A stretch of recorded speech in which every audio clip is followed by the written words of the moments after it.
My name is Dr. Bill, or William is the more formal name, but I prefer Bill, being an American. Last name is Sinkle, used to be Sinkle, but now in Kenya it's called Sinkele for the last 23 years. So I go by Dr. Bill Sinkele. So for my first 9 years here, I was here as a Catholic priest. Then I left for about 5 years, came back, and I needed a job. And what I saw at that time is that there was no diploma in addiction counseling training. USIU had a BA in counseling with a minor, but most of the people in recovery who were counselors could not afford to go to university. So I started the program in 2005. I got some funding, and we started training in 2006 with the addiction diploma in addiction counseling. So we have now graduated 380 people, mostly from Kenya, who now have the diploma in addiction counseling. So basically in Kenya we have created the professional body of addiction counselors. But we also have students, who have come from Ethiopia, Somalia, Tanzania, Uganda, Malawi, Nigeria. The whole purpose of SAPTA was to build up the professional workforce and even professional services.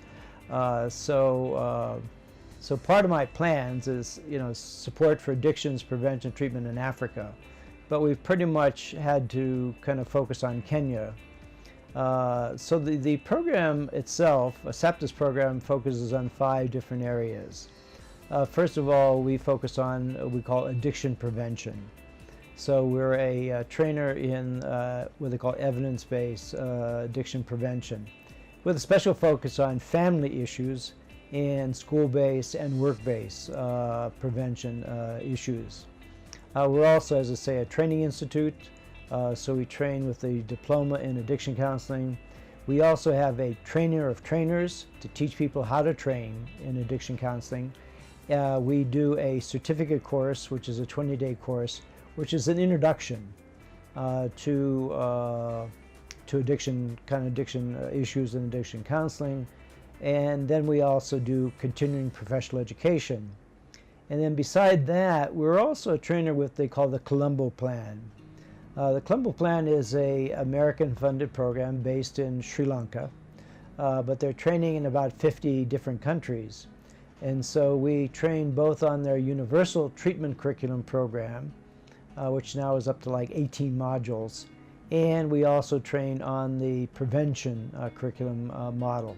And I'm a master trainer for both the what they call UTC and also for UPC. So I train around different parts of the world on these 2 programs. So that kind of takes care of our training. Then in terms of treatment, we have a kind of a twofold approach at the moment. One, in terms of treatment, we have what they call as a harm reduction approach. This is with people who inject heroin.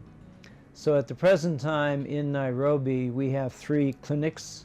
We have 3 outpatient programs with these clinics. They're based at Pangani near Mathare. They're also based at Githurai, and they're based in Kayole.